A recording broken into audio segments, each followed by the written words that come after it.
Welcome back to bright designs. ഇന്ന് സാരി ബ്ലൗസിൻ്റെ front പോർഷൻ്റെ cutting ആണ് കാണിക്കുന്നത്. ബാക്ക് പോർഷൻ കട്ട് ചെയ്തിട്ട് ബാക്കിയുള്ള ക്ലോത്താണിത്. ആകെ 1 മീറ്റർ ക്ലോത്തിൽ നിന്നാണ് നമ്മൾ ഫ്രണ്ടും ബാക്കും സ്ലീവും കട്ട് ചെയ്യുന്നത്. പിന്നെ ഫ്രണ്ട് പോർഷനും സ്ലീവും കൂടി ഈ ക്ലോത്തിൽ നിന്ന് തന്നെ കട്ട് ചെയ്തെടുക്കണം. അപ്പോൾ ആദ്യം ക്ലോത്ത് ഒന്ന് ലെവൽ ചെയ്തെടുക്കാം. ഓപ്പണിംഗ് സൈഡിൽ നിന്ന്, അതായത് തേര് വെച്ചെന്നാണ് ഫ്രണ്ട് പോർഷൻ എപ്പോഴും ഷോൾഡർ മാർക്ക് ചെയ്യുന്നത്. അപ്പോൾ ഇവിടെയും ഷോൾഡർ 5.75 ഇഞ്ചസ് തന്നെയാണ് മാർക്ക് ചെയ്യുന്നത്. ഷോൾഡർ സ്ലോപ്പ് കൂടി ചേർത്തിട്ട് ആം ഹോൾ എടുക്കുന്നത് 6 ഇഞ്ചസ് ആണ്. ഇനി ഇതൊരു സ്കെയിൽ ഉപയോഗിച്ചിട്ട് ഒരു ലൈനായിട്ട് ഡ്രോ ചെയ്തെടുക്കാം. എപ്പോഴും സ്കെയിൽ ഉപയോഗിച്ചിട്ട് വരയ്ക്കാനായിട്ട് ശ്രദ്ധിക്കുക. വരയ്ക്കുന്നത് ശരിയായിട്ടില്ലെങ്കിൽ കട്ടിങ് ശരിയാവില്ല. അതുപോലെ തന്നെ സ്റ്റിച്ച് ചെയ്ത് വരുമ്പോൾ പെർഫെക്ഷനും കിട്ടില്ല. ഇനി അടുത്തതായിട്ട് ചെസ്റ്റാണ് മാർക്ക് ചെയ്യേണ്ടത്. അപ്പോൾ ഫ്രണ്ട് പോർഷൻ നമുക്ക് ടക്സ് ഇട്ട് കൊടുക്കണം. എത്ര ഇഞ്ചാണോ ടക്സ് ഇട്ട് കൊടുക്കേണ്ടത് അത്രയും ഇഞ്ച് സീം അലവൻസ് ആയിട്ട് ഇട്ട് കൊടുക്കണം. അതിൻ്റെ കൂടെ 1 ഇഞ്ച് കൂടി ആഡ് ചെയ്ത് കൊടുക്കണം. അപ്പോൾ ഞാനിവിടെ 3 ഇഞ്ചിലാണ് ടക്സ് കൊടുക്കുന്നത്. അതിൻ്റെ കൂടെ 1 ഇഞ്ച് കൂടി ആഡ് ചെയ്തിട്ട് മൊത്തത്തിൽ 4 ഇഞ്ചാണ് ഞാൻ ഫ്രണ്ട് പോർഷന് സീം അലവൻസ് കൊടുക്കുന്നത്. അപ്പോൾ ചെസ്റ്റിൻ്റെ കൂടെ അതുകൂടി ആഡ് ചെയ്തിട്ടാണ് ഞാനിവിടെ മാർക്ക് ചെയ്ത് കൊടുക്കുന്നത്. നിങ്ങൾക്ക് നിങ്ങളുടെ അളവുകൾ ഇതേ മെത്തേഡിൽ കാൽക്കുലേറ്റ് ചെയ്ത് കൊടുക്കാവുന്നതാണ്. ഇനി മുകളിൽ നിന്നും ഫ്രണ്ട് പോർഷൻ്റെ ലെങ്ത് ആണ് മാർക്ക് ചെയ്യുന്നത്. ഞാനിവിടെ 40 ചെസ്റ്റ് സൈസ് ആയതുകൊണ്ട് 13 ഇഞ്ചസാണ് ലെങ്ത്ത് മാർക്ക് ചെയ്യുന്നത്. അതൊരു സ്റ്റാൻഡേർഡ് മെഷർമെൻ്റ് ആണ്. ഇനി താഴേക്ക് 3.5 ഇഞ്ചിൽ പട്ടി പീസ് കൂടി വെച്ച് കൊടുക്കും. ചെസ്റ്റ് സൈസ് 38 ആണെങ്കിൽ 12 ഇഞ്ച് മാർക്ക് ചെയ്താൽ മതി. ലെഫ്റ്റ് സൈഡിൽ നിന്നും താഴേക്കുള്ള ഇറക്കം 8.5 ഇഞ്ചാണ് മാർക്ക് ചെയ്യുന്നത്. തയ്ച്ച് വരുമ്പോൾ അത് 8 ഇഞ്ചാവും. എല്ലാ സാരി ബ്ലൗസിൻ്റെയും ഇതേ അളവുകൾ തന്നെയാണ് വരുന്നത്. ഇനി റൈറ്റ് സൈഡിൽ നിന്നും താഴേക്കുള്ള ഇറക്കം 6.5 ഇഞ്ചാണ് എടുക്കുന്നത്. ടക്സും കൂടി ചേർത്തിട്ട് തയ്ച്ച് വരുമ്പോൾ അത് 5 ഇഞ്ച് ആയിക്കോളും. ഇനി പോയിൻറ്റ്സ് എല്ലാം ജോയിൻ ചെയ്തൊരു കർവ് ഷേപ്പായിട്ട് വരച്ചെടുക്കാം. ഈ 8 ഇഞ്ചിലേക്കുള്ള ലൈൻ ഡ്രോ ചെയ്തെടുക്കണം. ഞാൻ ഇതുപോലെ ഒരു കർവ് ഷേപ്പുള്ള സ്കെയിൽ ഉപയോഗിച്ചിട്ടാണ് വരയ്ക്കുന്നത്. അടുത്തതായിട്ട് ആം ഹോൾ മാർക്ക് ചെയ്ത് കൊടുക്കണം. അതിന് മുമ്പായിട്ട് ഷോൾഡർ സ്ലോപ്പ് വരച്ചു കൊടുക്കണം. ഫ്രണ്ട് പോർഷൻ്റെ ആം ഹോൾ 1 ഇഞ്ചിൽ കൂടിയാണ് വരയ്ക്കുന്നത്. ഇനി നെക്കാണ് മാർക്ക് ചെയ്യേണ്ടത്. നെക്കിൻ്റെ വിഡ്ത്ത് എടുത്തിരിക്കുന്നത് 3 ഇഞ്ചാണ്. ഇറക്കം എടുക്കുന്നത് 6.5 ഇഞ്ചാണ്. ഇതൊരു ബോക്സ് ആയിട്ട് ഡ്രോ ചെയ്തെടുക്കാം.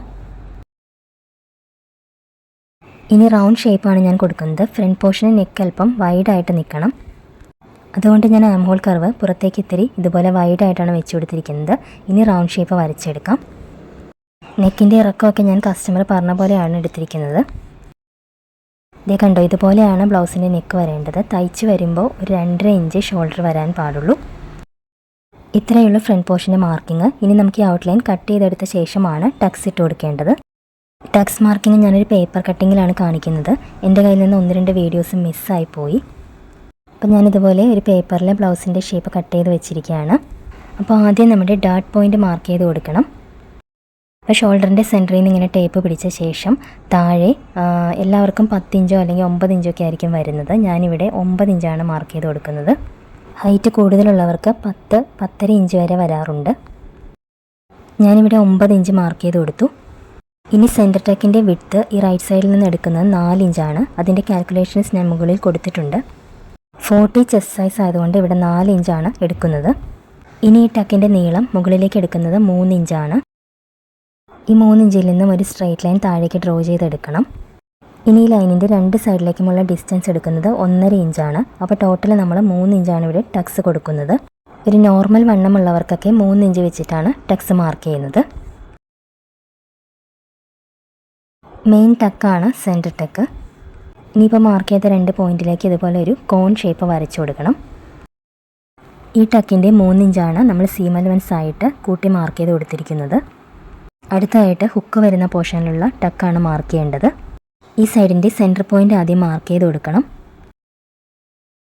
ഈ ടക്കിൻ്റെ നീളം എടുക്കുന്നത് 2.5 ഇഞ്ചാണ്. ആ പോയിൻ്റ് മാർക്ക് ചെയ്ത് കൊടുത്ത ശേഷം ഒരു ലൈൻ ഡ്രോ ചെയ്തെടുക്കാം. നിങ്ങൾക്ക് മനസ്സിലാവുന്നതിന് വേണ്ടിയാണ് ഞാനിങ്ങനെ ലൈനൊക്കെ ഡ്രോ ചെയ്ത് കാണിക്കുന്നത്. ഇനി 4 ഇഞ്ച് വെച്ചിട്ടാണ് 2 സൈഡിലേക്കുമുള്ള ഡിസ്റ്റൻസ് മാർക്ക് ചെയ്യുന്നത്.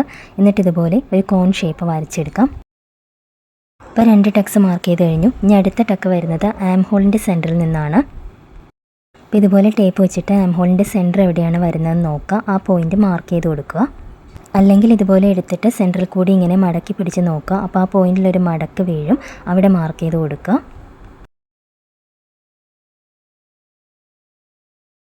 അപ്പോൾ ആ പോയിന്റിൽ നിന്ന് ഈ ടക്കിൻ്റെ നീളം 3 ഇഞ്ചാണ് മാർക്ക് ചെയ്ത് കൊടുക്കുന്നത്.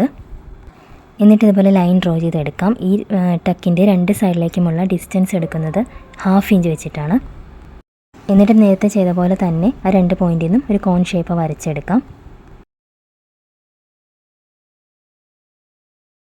ഇപ്പോൾ 3 ടക്സ് മാർക്ക് ചെയ്ത് കഴിഞ്ഞു. ഈ ഡാർട്ട് പോയിന്റിൽ നിന്നും ഈ 3 ടക്സിലേക്കുമുള്ള ഡിസ്റ്റൻസ് ഒരു 1.5 ഇഞ്ച് വെച്ചിട്ടാണ് വരേണ്ടത്. അപ്പോൾ ഇതുപോലെ 3 ടക്സാണ് മാർക്ക് ചെയ്യുന്നത്. വണ്ണമുള്ളവർക്ക് ചിലപ്പോൾ 4 ടക്സ് കൊടുക്കാറുണ്ട്. എന്നാലും നോർമലായിട്ട് എപ്പോഴും 3 ടക്സാണ് കൊടുക്കാറുള്ളത്. അപ്പോൾ ഇത്രയുമാണ് ടക്സ് മാർക്കിങ്. അപ്പോൾ ഞാൻ ഇതുപോലെ ക്ലോത്തിൽ ടക്സ് മാർക്ക് ചെയ്ത് കൊടുത്തിട്ടുണ്ട്. 2 സൈഡിലെയും ടക്സ് ഒരേപോലെ തന്നെ വരണം. ഇപ്പോൾ ഞാൻ ടക്സ് ഇട്ടെടുത്തിരിക്കുന്നതാണിത്. ഇപ്പോൾ ഞാൻ പട്ടി പീസൊക്കെ അറ്റാച്ച് ചെയ്ത് ഹുക്കിൻ്റെ പോർഷനും പിടിപ്പിച്ചെടുത്തിട്ടുണ്ട്. ടക്സ് ഇതുപോലെ ഒരേപോലെ തന്നെ വരണം, അല്ലെങ്കിൽ കപ്പ് സൈസൊക്കെ ശരിയാവുകയില്ല. സ്ലീവ് നേരത്തെ തന്നെ കട്ട് ചെയ്ത് വെച്ചിട്ടുണ്ടായിരുന്നു. അപ്പോൾ ഞാൻ സ്ലീവൊക്കെ അറ്റാച്ച് ചെയ്ത് ബ്ലൗസ് ഫുള്ളായിട്ട് സ്റ്റിച്ച് ചെയ്തെടുത്തിട്ടുണ്ട്. ബ്ലൗസിൻ്റെ കട്ടിങ് ശരിയായില്ലെങ്കിൽ സ്റ്റിച്ചിങ് ശരിയാവില്ല. അത് ഇട്ട് കഴിയുമ്പോൾ നമുക്ക് ഒരു ഫിറ്റ്നസ് ഒന്നും കറക്റ്റായിട്ട് കിട്ടുകയില്ല. അപ്പോൾ ബ്ലൗസിൻ്റെ മാർക്കിങ്ങും കട്ടിങ്ങും എല്ലാം കറക്റ്റായിരിക്കണം. വീഡിയോ ഇഷ്ടമായ ലൈക്ക് ചെയ്യാനും കമൻറ്റ് ചെയ്യാനും ഷെയർ ചെയ്യാനും മറക്കരുത്. ആദ്യമായിട്ട് ചാനൽ കാണുന്നവരാണെങ്കിൽ ഒന്ന് സബ്സ്ക്രൈബ് ചെയ്ത് ബെല്ലൈക്കൺ എനേബിൾ ചെയ്യുക. നെക്സ്റ്റ് വീഡിയോയുമായിട്ട് കാണാം. Thank you for watching.